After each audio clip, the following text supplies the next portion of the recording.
Hello दोस्तों, welcome back to my YouTube channel Maths Plaza. दोस्तों, आज मैं इस वीडियो में बिहार बोर्ड क्लास 6 साइंस यानी विज्ञान चैप्टर 10 जिसका क्या नाम है, सजीव और निर्जीव। सजीव और निर्जीव। सजीव को बोलते हैं लिविंग थिंग्स और निर्जीव को बोलते हैं नॉन लिविंग थिंग्स, यानी कि living things and non living things. इसके बारे में आज हम जानेंगे, ठीक ना। सबसे पहले सजीव जानो क्या है। तो सजीव वो होता है जिसमें जीवन होता है।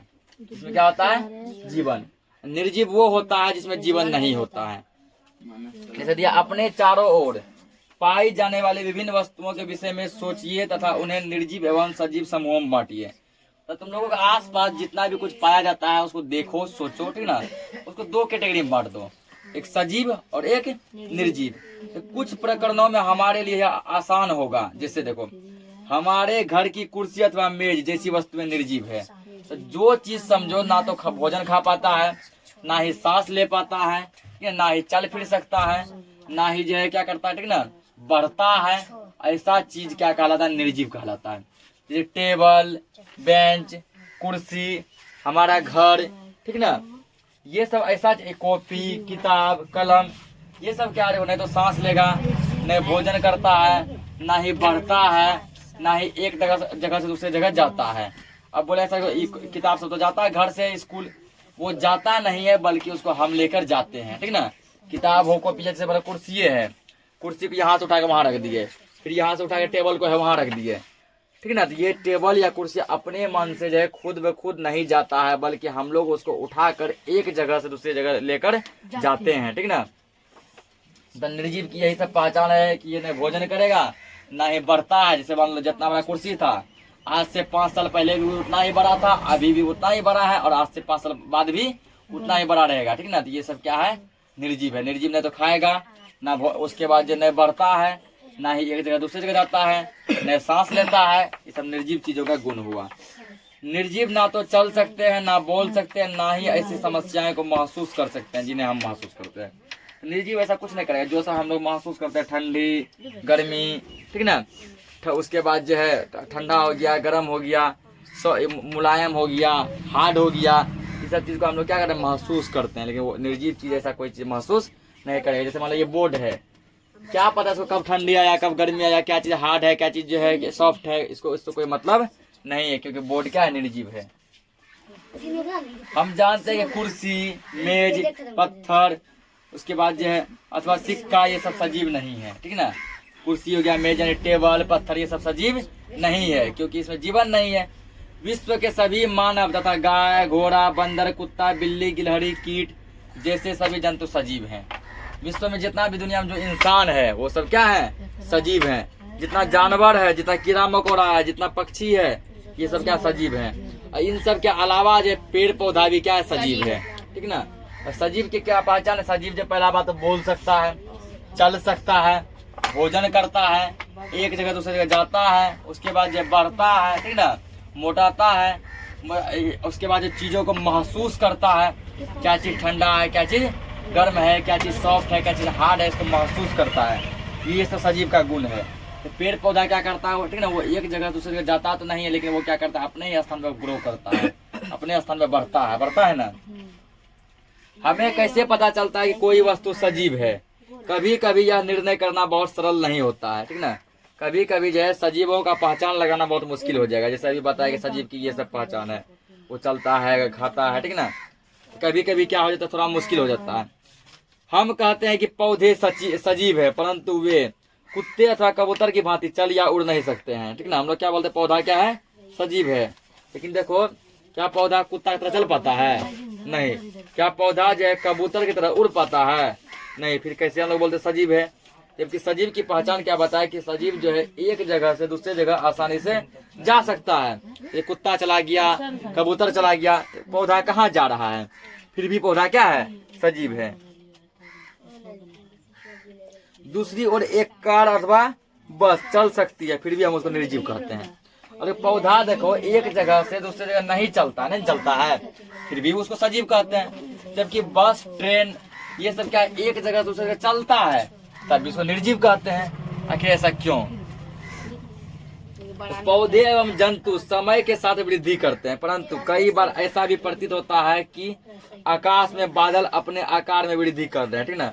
तो पौधा हो गया, जंतु हो गया, जंतु मतलब कि जीव जंतु, इंसान, जानवर, कीड़ा मकोड़ा, ठीक ना। ये सब क्या समय के अनुसार वृद्धि मतलब बढ़ते हैं। पौधे भी समय के साथ क्या करते हैं, बढ़ते हैं, लेकिन जो है बस्ट सब टेबल से ये सब समय के अनुसार नहीं बढ़ते हैं। आखिरकार हम निर्जीव और सजीवों में विभेद किस प्रकार करेंगे? क्या सजीवों में कुछ विशेष लक्षण होते हैं जो उन्हें निर्जीव वस्तुओं से अलग करते हैं? हाँ, सजीव में जो कुछ विशेष लक्षण होते हैं जो उन्हें निर्जीव वस्तुओं से क्या करते हैं, अलग। अब देखो अगला हेडिंग, क्या सभी सजीवों को भोजन की आवश्यकता होती है? जितना भी सजीव है, क्या सब सजीव जो भोजन करता है, सबको भोजन की आवश्यकता होती है? तो हमने यह जाना कि सभी सजीवों को भोजन की आवश्यकता होती है, ठीक ना। हमको ये पता चला कि जितने भी दुनिया में सजीव हैं, जो सांस लेते हैं, ठीक ना, उसको भोजन की आवश्यकता होती है। भोजन हमारे लिए एवं विभिन्न जंतुओं के लिए नितांत आवश्यक है। जितना भी सजीव है, चाहे हम इंसान हो, चाहे कोई जीव जंतु हो, चाहे वो पक्षी हो, चाहे वो जानवर हो, सभी के लिए भोजन बहुत ही आवश्यक है। भोजन नहीं मिलेगा तो बिना भोजन का जो है कोई भी जीव जिंदा नहीं रह सकता है। पौधे प्रकाश संश्लेषण के द्वारा अपना भोजन स्वयं बनाते हैं, ठीक ना। पौधा क्या करता है, अपना भोजन खुद बनाता है। इन्हें सोचना पौधा भोजन नहीं खाता है, पौधा भी भोजन खाता है, पौधा अपना भोजन खुद बनाता है, ठीक ना। अब पूछे सर पौधा के लिए भोजन कौन पकाता है? जैसे हमारे लिए जो है भोजन कौन पकाता है, हमारी मम्मी पकाती है, ठीक ना। हमारे लिए हमारा भोजन कौन पकाता है, हमारी मम्मी पकाती है। उसी तरह पौधा के लिए उसका भोजन पत्ता पकाता है, ठीक ना। पौधा के लिए उसका भोजन कौन पकाता है, पत्ता पकाता है। अब पूछेगा सर कि जैसे हम लोगों को देखो भोजन पकाने के लिए चावल, दाल, आटा, ठीक ना, ये सब चाहिए ना। उसके बाद अनेक प्रकार की सब्जी, मसाला। पौधा का भोजन पकाने के लिए 3 चीज चाहिए। पहला उसको सूर्य का रोशनी मिलना चाहिए, ठीक ना, तो जो कि उसको जो क्या सूरज से मिल जाता है। दूसरा उसको पानी मिलना चाहिए, पानी क्या करता है, जड़ जो है जमीन से खींच लेता है। तीसरा क्या मिलना चाहिए, उसको हवा मिलना चाहिए, हवा हर जगह वातावरण में है। ये 3 चीजों को मिलाकर पौधा क्या करता है, अपना भोजन बनाता है, ठीक ना। पानी, हवा और सूर्य की रोशनी। सूर्य की रोशनी ऊपर से मिला, पानी जमीन के अंदर से खींचता है, वो जड़ से, हवा हर जगह अवेलेबल है। इस प्रोसेस को कहते हैं हम लोग प्रकाश संश्लेषण। क्या बोलते हैं, प्रकाश संश्लेषण। पौधा जब जो है, ठीक ना, हवा, पानी और सूर्य की किरणों के द्वारा अपना भोजन खुद पकाते हैं। इस प्रोसेस को, इस प्रक्रिया को प्रकाश संश्लेषण कहते हैं। जंतु भोजन के लिए पौधे अथवा अन्य जंतुओं पर निर्भर रहते हैं। तो हम लोग जो जीव जंतु है, हम लोग क्या करते हैं, ठीक ना, या तो कुछ भोजन पौधा से लेते हैं, जैसे फल और सब्जी किससे मिलता है, पौधा से मिलता है। या तो कुछ भोजन जंतु से लेते हैं, दूसरा जंतु से, जैसे दूध, अंडा, मीट, मछली, ये सब दूसरा जानवर से प्राप्त होता है ना। भोजन से पौधा और जानवरों के विभिन्न अंगों की वृद्धि होती है। भोजन खाएंगे तभी हमारा अंग विकसित करेगा, हम लोग बढ़ेंगे। अब अगला हेडिंग देखो, क्या सभी जीव में वृद्धि परिलक्षित होती है? तो क्या सभी जीव मतलब वृद्धि करते हैं? तो क्या 5 वर्ष पुराना शर्ट आपको अभी भी ठीक हो जाता है? जो शर्ट तुम लोग 5 साल पहले खरीदा था, क्या शर्ट वो अब अट जाता है बॉडी में? क्या शर्ट फिट हो जाता है? नहीं। क्यों नहीं होता? क्योंकि हम लोग सजीव हैं, हम लोग बढ़े ना, हम लोग ग्रोथ किए। लेकिन हमारा शर्ट क्या है, निर्जीव है। शर्ट क्या है, निर्जीव। वो ज्यों का त्यों, जैसा का तैसा ही है। 5 साल पहले भी उसी साइज का था और आज 5 साल बाद भी उसी साइज का है, इसलिए वो हमको नहीं हटता है। इसे आप अब और नहीं पहन सकते हैं, और जितना पहन लिए सो पहन लिए, अब आपको ये नहीं हटेगा। क्या ऐसा नहीं है इन वर्ष में आप लंबे हो गए हैं? जी हाँ, ऐसा बिल्कुल है। 5 साल में हम लोग क्या हो गए, लंबे हो गए। शर्ट वैसा का वैसा ही है, आपको इसका आभास नहीं हो रहा है, लेकिन आप समय के साथ वृद्धि कर रहे हैं। अब देखो, तुम लोगों को ऐसा लगता नहीं है कि हम लोग बढ़ रहे हैं, ठीक ना, लेकिन समय जैसे जैसे आगे बढ़ रहा है, तुम लोग भी अपना शरीर क्या कर रहा है, बढ़ा रहा है। जैसे ये देखो कुछ फोटो, ये लड़का देखो जब जन्म लिया था 0 से 1 साल के बीच कुछ इस कंडीशन में था। अब देखो जब ये 2 साल का हो गया, 1 से 2 साल के बीच, तो ये इतना बड़ा हो गया। ये 3 से 4 साल में इतना बड़ा हो गया, 13 से 14 साल में इतना बड़ा हो गया, और 20 से 21 साल में इतना बड़ा हो गया, दाढ़ी मूंछ सब आ गया। ठीक, ये मनुष्य में वृद्धि 1 से 21 वर्ष तक, 1 से 21-22 साल तक आदमी बढ़ता है, ठीक ना। 21-22 साल बढ़ता है, उसके बाद उसका हाइट फिक्स हो जाता है। तब वो केवल क्या कहता है, मोटाता है, ठीक है, या फिर क्या कहता है, पतलाता है, या फिर उसका दाढ़ी उगेगा, दाढ़ी पकेगा, लेकिन वो बढ़ेगा नहीं। जंतुओं के बच्चे भी वृद्धि कर वयस्क होते हैं। वयस्क मतलब जवान। जंतु का भी देखो, खरगोश का बच्चा मान लो, बकरी का बच्चा मान लो, छोटा जन्म लेता है, फिर बड़का होता है कि नहीं, एक टाइम ऐसा आता है वो भी फिक्स हो जाता है, वो नहीं बढ़ता है। आपने वयस्क देखा होगा कि कुत्ते के पिल्ले वयस्क बन जाते हैं। कुत्ता का बच्चा देखो पहले छोटा जन्म लेता है, जिसको हम लोग पप्पी कहते हैं, पिल्ला, इंग्लिश में पप्पी, हिंदी में पिल्ला। वो देखो बड़ा होकर फिर बड़ा कुत्ता बनता है। उसके बाद मुर्गी का बच्चा जो छोटा, जो अंडा से फूट के निकलता है, तो चूजा कहते हैं। क्या बोलते हैं? चूजा, ठीक ना। और वो चूजा देखो वृद्धि होकर बड़ा होकर फिर मुर्गी बन जाता है, अपनी मम्मी जैसा बन जाता है। ये क्या, ये सब सजीव के लक्षण है कि सजीव क्या करते हैं, वृद्धि करते हैं। ये देखो, अब ये पहले अंडा था, अंडा से बच्चा, क्या बोले, चूजा, ठीक। चूजा थोड़ा बढ़ा तो बन गया छोटी मुर्गी, ठीक ना। और उसके बाद बन गया बड़ी मुर्गी। अब ये बिल्कुल माँ जैसा हो गया। बड़ी मुर्गी बढ़िया, ऊपर छत्ता निकलेगा, फुलगी, ठीक ना। यहाँ भी देखो है, यहाँ से यहाँ तक का सफर। पौधे भी वृद्धि करते हैं ना। अपने चारों ओर पाए जाने वाले विभिन्न प्रकार के पौधों का अवलोकन कीजिए। क्या पौधा वृद्धि नहीं करता है? पौधा नहीं बढ़ता है? हम लोग अपने बर्थडे पे मान के चलो या कोई भी चीज पे हम पौधा लगाते हैं, इतना सा पौधा लगाते हैं, वो हलहला के बड़ा हो जाता है। इससे स्पष्ट पता चल रहा है कि पौधे भी क्या करते हैं, वृद्धि करते हैं, पौधे भी बढ़ते हैं। इनमें से कुछ बहुत छोटे एवं नवजात हैं, तो कुछ विकसित हैं, ठीक ना। तो आसपास जब पौधा को देखोगे तो पता चलेगा कुछ पौधा छोटा है, कुछ पूरा क्या है, बड़ा है। ये सभी वृद्धि की विभिन्न स्थितियों में हो सकते हैं। जो बड़ा है वो मोटाएगा, बूढ़ा होगा धीरे धीरे, और एक दिन वो मर जाएगा पौधा, ठीक है, सूख जाएगा। जो छोटा है वो बढ़ेगा। कुछ दिनों और कुछ सप्ताह बाद पौधे को देखिएगा। जो छोटा पौधा है कुछ दिन बाद उसी पौधे को देखना, देखेगा बड़ा हो गया वो। जो बड़ा है देखना वो धीरे धीरे सूखने लगेगा, मोटाने लगेगा। अरे क्या सभी सजीव श्वास लेते हैं? जितना भी सजीव है, ठीक है, मतलब जो जिंदा है, क्या वो सांस लेता है? बिल्कुल लेता। सांस लेता तब तो सजीव है ना। सांस लेता है तभी वो क्या है, सजीव है। यदि वो सांस लेना बंद कर देगा तो वो जय हिंद जय भारत हो जाएगा, मतलब मर जाएगा, ठीक ना। और मर जाएगा तब उसको सजीव क्या बोलेगा, क्या बन जाएगा, निर्जीव बन जाएगा, ठीक ना। क्या बन जाएगा, निर्जीव बन जाएगा।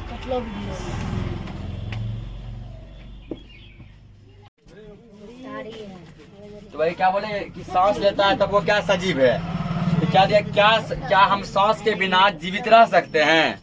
इसका आंसर होगा नहीं, हम सांस के बिना जीवित नहीं रह सकते हैं। जब हम श्वास लेते हैं तो बाहर की वायु शरीर के अंदर जाती है।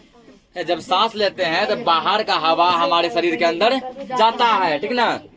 जब श्वास छोड़ते हैं तो शरीर के अंदर की हवा बाहर निकलती है। यही श्वसन की क्रिया, श्वसन की क्रिया। सांस लेते समय जो है, जब सांस लेते हैं तो बाहर का हवा शरीर के अंदर जाता है। जब सांस छोड़ते हैं तो अंदर का हवा शरीर के बाहर निकलता है। श्वास लेना श्वसन क्रिया का एक हिस्सा है। श्वास लेना क्या, श्वसन क्रिया का एक हिस्सा है। श्वसन में अंदर ली गई वायु की ऑक्सीजन की मात्रा का उपयोग होता है, ठीक ना। तो सांस में हम लोग जो हवा अंदर लेते हैं ऐसे जो लिए, ठीक ना, ये ऑक्सीजन कहलाता है। क्या कहलाता है, ऑक्सीजन। जो हवा बाहर छोड़ते हैं ये कहलाता है कार्बन डाइऑक्साइड। Carbon dioxide. तो इस तरह पूछ सकता है, ठीक ना, कि हम लोग सांस में जो है क्या लेते हैं, कौन सा गैस लेते हैं, ऑक्सीजन गैस लेते हैं। सांस में जो हम लोग कौन सा गैस लेते हैं, ऑक्सीजन गैस लेते हैं। और पूछेगा हम लोग सांस में कौन सा गैस छोड़ते हैं, हम लोग सांस में कार्बन डाइऑक्साइड गैस छोड़ते हैं। ये बात सभी बच्चे गांठ बन के सीख लो अच्छे से, ठीक ना। ये नर्सरी से लेके पूरा जीवन भर काम आएगा। सांस में हम लोग ऑक्सीजन लेते हैं और कार्बन डाइऑक्साइड छोड़ते हैं। पेड़ पौधा हमारा जस्ट अपोजिट होता है, हमारा जस्ट उल्टा होता है। वो क्या करता है, वो कार्बन डाइऑक्साइड को सांस में लेता है और ऑक्सीजन को छोड़ता है। हम लोग क्या करते हैं, ऑक्सीजन को सांस में लेते हैं और कार्बन डाइऑक्साइड को छोड़ते हैं, ठीक ना। तो तब ये बैलेंस है, तब ये क्या है, बैलेंस है। अब पूछे कैसे, देखो जब हम लोग जो है, ठीक ना, ऑक्सीजन को सांस में लेते हैं ऐसे, तो उस टाइम पेड़ पौधा क्या करता है, ऑक्सीजन को सांस के द्वारा छोड़ता है, ठीक ना। ऐसे समझो पेड़ पौधा जो क्या करता है, ऑक्सीजन को छोड़ता है तो हम लोग उस ऑक्सीजन को लेते हैं। पेड़ पौधा ऑक्सीजन को क्या करता है, छोड़ता है, तो हम लोग उस ऑक्सीजन को लेते हैं। फिर हम लोग क्या करता है, हम लोग कार्बन डाइऑक्साइड छोड़ते हैं, तो पेड़ पौधा उस कार्बन डाइऑक्साइड को लेता है, ठीक ना। इस तरह ये बैलेंस बना है। यदि पेड़ पौधा भी ऑक्सीजन सांस में लेने लगे कार्बन डाइऑक्साइड सांस में छोड़ने लगे, हम लोग भी जितना भी, ठीक ना, हम लोग भी जितना जीव जंतु हैं सभी क्या करते हैं, ऑक्सीजन को सांस में लेते हैं, कार्बन डाइऑक्साइड छोड़ते हैं, तो ये बैलेंस गड़बड़ा जाएगा, ठीक ना। बैलेंस क्या हो जाएगा, गड़बड़ हो जाएगा, और फिर धीरे धीरे क्या होगा, ऑक्सीजन हम लोग को नहीं मिलने लगेगा, ठीक है, ऑक्सीजन नहीं मिलने लगेगा, और हम लोग का क्या होगा, एक ना एक पत्ता क्या हो जाएगा, कट जाएगा, और हम लोग भी जय हिंद जय भारत हो जाएंगे। ये बैलेंस बना है पेड़ पौधा के कारण। वो ऑक्सीजन जब छोड़ता है सांस से तो हम लोग उसको लेते हैं, हम लोग कार्बन डाइऑक्साइड छोड़ते हैं तो वो लोग उसको लेता है, इस तरह वो इक्वल चलता है। हम छोड़े वो लिया, वो छोड़े हम लिए, ठीक ना, तो बैलेंस रहता है ये।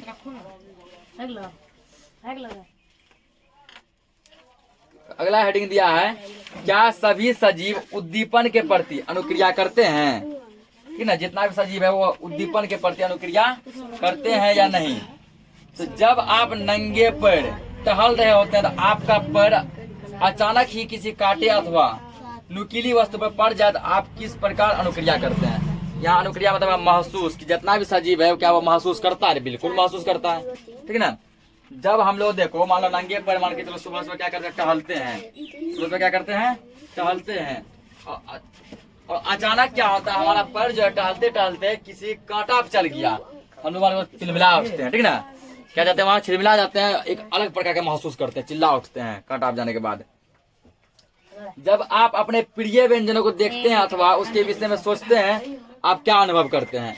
जो भोजन मान लो तुम लोग का फेवरेट है, ठीक ना, बहुत पसंदीदा भोजन है, वही भोजन यदि बन जाए देखो जीभ से पानी निकलने लगता है, ठीक ना, वाह आज मजा से खाएंगे, बोलता बच्चा बोलता है ना, या ये सोचता है कि आज ये खाएंगे वो खाएंगे, देखो अपने आप जीभ से पानी निकलेगा, ये भी एक अनुक्रिया है। हल्ला मत करो बीच में। आप अंधेरे स्थान से अचानक तेज धूप में आते हैं तो क्या अनुक्रिया करते हैं। जब अचानक से अंधेरा जब तेज में आंख पर चंद्रा आ जाता है, ठीक ना, आंख पूरा क्या चकाचौंध हो जाता है, अचानक ये पूरा अंधेरा में पूरा तेज धूप में आ गया, देखो आंख अपने आप बंद होने लगेगा, तो आपकी आंख स्वतः ही कुछ क्षण के लिए बंद हो जाती है। और जब क्या होता है, जब तेज धूप से जब कहाँ जाते हैं, अंधेरा में, जब पूरा तेज धूप से जब अंधेरा में जाएगा तो कुछ समय के लिए वहाँ कुछ दिखाई नहीं देने लगता है। तुम बाहर से पूरा भयंकर धूप से आओ 12 बजे 1 बजे, ठीक ना, सीधे अंधेरा कमरा में घुस जाओ, पहले तुमको 1-2 मिनट तक के लिए कुछ दिखाई नहीं देगा, लगता है वहाँ पूरा अलग से लगता है ना, धीरे धीरे क्या होता है फिर हमको वहाँ का चीजें दिखाई देने लगता है, ठीक। तो ये सब अनुक्रिया है। अगला हेडिंग दिया है जैसे सजीवों में उत्सर्जन, सजीवों में उत्सर्जन। तो हमारे शरीर में विभिन्न प्रक्रियाओं के फलस्वरूप विषैले एवं दूषित पदार्थ बनते हैं, ठीक ना, तो हमारे बॉडी में जो है बहुत ऐसा चीज है जो कि बनते रहता है, जो कि हमारे लिए हानिकारक है, हमारे लिए क्या है, हानिकारक है, बिल्कुल भी लाभदायक नहीं है, फिर भी हमारे शरीर में वो बनता है, वो पदार्थ विषैला होता है, प्रदूषित होता है, दूषित होता है, ठीक ना, हमारे लिए बिल्कुल हानिकारक होता है, हम लोग उससे की वजह से बीमार पड़ सकते हैं, ये सब चीज हमारे बॉडी में बनता है। ऐसे दूषित पदार्थ मूत्र के साथ हमारे शरीर से निकाल दिए जाते हैं, इसे उत्सर्जन कहते हैं। जब हम लोग टॉयलेट करते हैं, ठीक ना, तो टॉयलेट के माध्यम से, मूत्र के माध्यम से हमारे शरीर का विषैला पदार्थ जो क्या होता है, बाहर निकल जाता है, हमारे शरीर का विषैला और दूषित पदार्थ क्या होता है, बाहर निकल जाता है, और इस प्रकार हम लोग हेल्दी रहते हैं, स्वस्थ रहते हैं। इसी प्रकार पैरों में भी उत्सर्जन देखा जा सकता है। पैरों में अपशिष्ट पदार्थ छाल के नीचे जमा हो जाता है।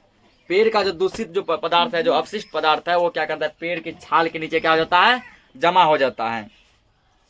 पेड़ से सूखी पत्तियों के गिरने के साथ साथ अपशिष्ट पदार्थ का निष्कासन होता है। पेड़ में भी कुछ ऐसे हानिकारक पदार्थ बनते हैं जो पेड़ के लिए लाभदायक नहीं है, तो पेड़ का जब सूखा पत्ता गिरता है तो उसके साथ वो भी नष्ट हो जाता है। अगला हेडिंग दिया, क्या सभी जीव प्रजनन करते हैं। प्रजनन का मतलब हुआ कि जितने भी जीव हैं, जितने भी सजीव हैं, ठीक ना, क्या वो जो है नए बच्चे को जन्म देते हैं, तो देते हैं, जन्म देते हैं। तो जन्म देने का 2 माध्यम है, कुछ सजीव ऐसे हैं जो बच्चे को डायरेक्ट जन्म देते हैं, और कुछ सजीव ऐसे हैं जो क्या करते हैं, अंडा देते हैं, ठीक ना, अंडा के माध्यम से फिर क्या निकलता है, बच्चे निकलते हैं, बेबी निकलते हैं। क्या आपने कभी कबूतर अथवा किसी अन्य पक्षी के घोंसले को देखे हैं, ठीक ना, तो हम लोग तो कबूतर का भी घोंसला देखे हैं और सब दूसरा पक्षी का भी घोंसला देखे हैं। वे घोंसले में अंडे देते हैं, जब घोंसला के अंदर झांक के देखोगे तो क्या होता है, अंडा देता है, उस अंडे से छोटे छोटे बच्चे बाहर निकल जाते हैं, ठीक ना, उस अंडे से छोटे छोटे बच्चे क्या होते हैं, बाहर निकलते हैं। तो इसी को हम लोग क्या कहते हैं, प्रजनन। तो जंतु प्रजनन द्वारा अपने सदृश संतान उत्पन्न करते हैं। जबकि देखो इंसान क्या करता है, ठीक ना, इंसान जो है बच्चे को डायरेक्ट जन्म देता है, अंडा नहीं देता है, ठीक। और कुछ जानवर सब भी ऐसे ऐसे हैं, ठीक ना, जो कि बच्चे को डायरेक्ट जन्म देता है, कुत्ता बिल्ली सब हो गया। कुछ जानवर ऐसे हैं जैसे अंडा देता है, जैसे हमारे सांप वगैरह हो गया, देता है ना अंडा। और पक्षी सब भी अंडा देती है। भिन्न भिन्न जंतुओं में प्रजनन का ढंग अलग अलग होता है। कुछ जंतु अंडे देते हैं जिनसे शिशु निकलते हैं, कुछ जंतु डायरेक्ट शिशु को ही जन्म देते हैं। पौधे भी प्रजनन करते हैं, पौधा भी क्या करता है, एक पौधा से दूसरा पौधा में, दूसरा से तीसरा पौधा में, ऐसे तो कहीं एक पौधा लगाओ उसी टाइप का अगल बगल देखो ढेरी पौधा हो जाता है ना। तुम कहीं एक कनेल का, जैसे कि मेरे पास जो कनेल का फूल है, ठीक ना, वहाँ एक कनेल का फूल लगाया था, अब उसके आस पास देखते हैं 10 कनेल का जो फूल का जो पेड़ पौधा तैयार है। इससे साफ पता चला कि वो भी प्रजनन करते हैं, वो भी नए पौधे को जन्म देते हैं। जंतुओं की तरह पौधे में भी प्रजनन के तरीके भिन्न भिन्न होते हैं। बहुत से पौधे बीजों द्वारा प्रजनन करते हैं। उसका पौधा का जो बीज है उसको तो मिट्टी में लगा दो, पानी वगैरह देते रहो, तो नया पौधा निकल जाएगा। बहुत क्या है, ठीक ना, तो बहुत क्या करते हैं कि उसका पौधा ही हमको लगाना पड़ता है, उसका बीज नहीं लगता, उसे क्या लगाना पड़ता है, पौधा ही लगाना पड़ता है। कुछ पौधे से डाली लगाना पड़ता है, ठल्ली समझता है ना, ठल्ली बोलचाल की भाषा में जो बोलते हैं, वो डाली लगाना पड़ता है। जैसे सहजन जो होता है, सोजीना जिसको करता है बोलचाल में, उसका बीज सब होता है ना, उसका ठल्ली काट के डाली काट के लगा देता है और ऊपर मुंह पे गोबर चिपका देता है, देखो अपने आप निकलता है ना। तो सबका अलग अलग क्या तरीका है। जैसे देखो यहाँ पे पहले ये बीज था, बीज को लगाया छोटा पौधा हुआ, छोटा पौधा से देखो फिर बड़ा पौधा हुआ, फिर और ये करके पेड़ बन जाएगा, ये हुआ प्रजनन। तो सजीव प्रजनन प्रक्रिया द्वारा अपने सदृश अनेक संतान उत्पन्न करते हैं, ठीक ना। अपने संतानों को, अपने शिशु को उत्पन्न करने का तरीका क्या है, प्रजनन, ठीक ना। तो क्या सभी सजीव गति करते हैं? तो जितना भी सजीव है वो गति करता है। गति करने का मतलब है एक स्थान से दूसरे स्थान तक जाना। तो जितना भी सजीव है वो देखो एक जगह से दूसरी जगह जाता है कि नहीं जाता है, बिल्कुल जाता है। हमें जो है एक जगह से दूसरी जगह जाने के लिए किसी का परमिशन नहीं लेना पड़ता है। तो इसका भी तरीका अलग है। कुछ आदमी डायरेक्ट पेड़ से चल के जाते हैं, कुछ सजीव जैसे हम लोग इंसान जो चल के जाते हैं, ये कुत्ता वगैरह चल के जाता है, कुछ है कि उछल के जाता है, जैसे खरगोश, मेढक उछलता है लेकिन एक जगह दूसरी जगह जाता है। कुछ है रेंग के जाता है, जैसे सांप देखो वो रेंगता है ना, छिपकली सब देखो खसक के जाता है, उसका तरीका अलग है। कुछ देखो उड़ के जाता है, जैसे पक्षी क्या करता है, उड़ के जाता है लेकिन जाता है जरूर, ठीक ना। जितना भी सजीव है सभी गति करते हैं। गति करने का मतलब चलते हैं, एक जगह दूसरी जगह जाते हैं, लेकिन सभी का तरीका क्या है, अलग अलग। तरीका क्या है, अलग अलग। निर्जीव वस्तु देखो नहीं जाएगा, जैसे मारकर यह है, ये यहाँ रखा है, ये जीवन भर यहीं रखा रहेगा जब तक हम इसको नहीं खसकाएंगे, ठीक ना। तो कोई भी निर्जीव हो वो नहीं चलता, उसको हम लोग एक जगह दूसरी जगह लेके जाते हैं, जबकि सजीव खुद जाता है। अगला हेडिंग दिया अंत में कि जीवन क्या है। जीवन क्या है, मक्के या गेहूं की बोरी में अपना हाथ डालिए, ठीक ना। मक्का के बोरा में, गेहूं के बोरा में अपना हाथ घुसा के देखना, डाल दिए। क्या आपको कुछ गर्मी का अनुभव होता है? तो बिल्कुल गर्मी का फिर अनुभव होता है। मक्के की बोरी में कुछ उष्मा उत्पन्न होती है, उष्मा मतलब कि कुछ हीट उत्पन्न होता है, कुछ गर्मी उत्पन्न होता है, ठीक ना। या उष्मा बीजों के श्वसन कारण उत्पन्न होता है। उसका वो उष्मा जो है उसका मतलब हुआ है कि वह बीज जीवित है। वो मक्का जो है वो बीज क्या है, जीवित, और वो सांस ले रहा है। हम ही लोग देखो जब सांस लेते हैं ना, सांस को छोड़ो देखो सांस गर्म लगता है, सांस क्या लगता है, गर्म लगता है, सांस में उष्मा बुझाता है। वही वह मक्का का बीज जो सांस जो लेता छोड़ता है ना, उसका सांस गर्म होता है, ठीक ना। हम लोग हाथ डालते हैं, हमको गर्मी फील होती है वहाँ पे। हमने देखा है कि बीज भी श्वसन की क्रिया करते हैं, जबकि अन्य जीव की प्रक्रिया भी होती है, ठीक ना। तो आखिर जीवन क्या है? तो उत्तर इसका जो है बहुत आसान है, परंतु अपने चारों ओर पाए जाने वाले जीवों की विविधता को देखकर अनायास की मुंह से निकाल लेना ही सुंदर जीवन का सुंदर है, ठीक ना। इसी तरह ये चैप्टर क्या हो गया। जय हिंद, जय भारत। हम लोग मिलते हैं नेक्स्ट लेक्चर में इसके क्वेश्चन आंसर के साथ। तब तक के लिए जय हिंद।